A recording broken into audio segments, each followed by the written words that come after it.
বিপিএলে আজকের ম্যাচে রংপুর রাইডার্সের দুই ওপেনার ডেভিড মালানা ও তাওহিদ হৃদয় দুর্দান্ত সূচনা করেন। শুরু থেকে তারা ঢাকা ক্যাপিটালসের বোলারদের উপর চড়া হন এবং গড়ে তোলেন ১২৬ রানের বিশাল ওপেনিং জুটি। তৌহিদ হৃদয় ৪০ বলে করেন দৃষ্টিনন্দন ৬২ রান। এরপর ডেভিড মালানা ইনিংসটি আরো বড় করে তোলেন, ৪৯ বলে করেন ৭৮ রানের এক দুর্দান্ত ইনিংস।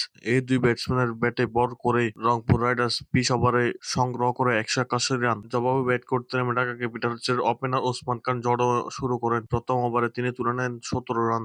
দেখে মনে হচ্ছিল ঢাকা ক্যাপিটালস হয়তোবা ২ থেকে ৩ ওভার বাকি থাকতেই এই রান টপকে যাবে। তবে এই আগ্রাসী শুরু থেকে ধরে রাখতে পারেনি ঢাকা ক্যাপিটালস। মাত্র ১৮ রানের মধ্যে হারিয়ে ফেলে তাদের প্রথম উইকেট। এরপর একের পর এক উইকেট পড়তে থাকে। সাইফ হাসান করেন ৬ বলে ১২ রান, সাব্বির রহমান করেন ৯ বলে মাত্র ৮ রান। অন্যদিকে দলীয় বিপর্যয়ের মাঝেও তড়িঘড়ি ব্যাটিং করে যান অধিনায়ক মিথুন। তিনি করেন ২৯ বলে ২৫ রান। অনেকের কাছে মনে হয়েছিল তিনি যেন টি-টোয়েন্টির বদলে টেস্ট খেলতে নেমেছিলেন। শেষ দিকে মোহাম্মদ সাইফুদ্দিন কিছুটা লড়াইয়ের চেষ্টা করেন এবং দ্রুত রান তোলার চেষ্টা করেন, কিন্তু তার একার পক্ষে ম্যাচ জেতানো সম্ভব হয়নি। নির্ধারিত ২০ ওভারে ৭ উইকেট হারিয়ে ঢাকা ক্যাপিটাল সংগ্রহ করে ১৭০ রান। ফলে ১১ রানের ম্যাচ জিতে যায় রংপুর রাইডার্স। এই হারের মাধ্যমে বিপিএল থেকে আনুষ্ঠানিকভাবে বিদায় নিল মোহাম্মদ মিথুনের দল ঢাকা ক্যাপিটালস এবং এই জয়ের মাধ্যমে রংপুর রাইডার্স কোয়ালিফাই নিশ্চিত হয়ে যায়।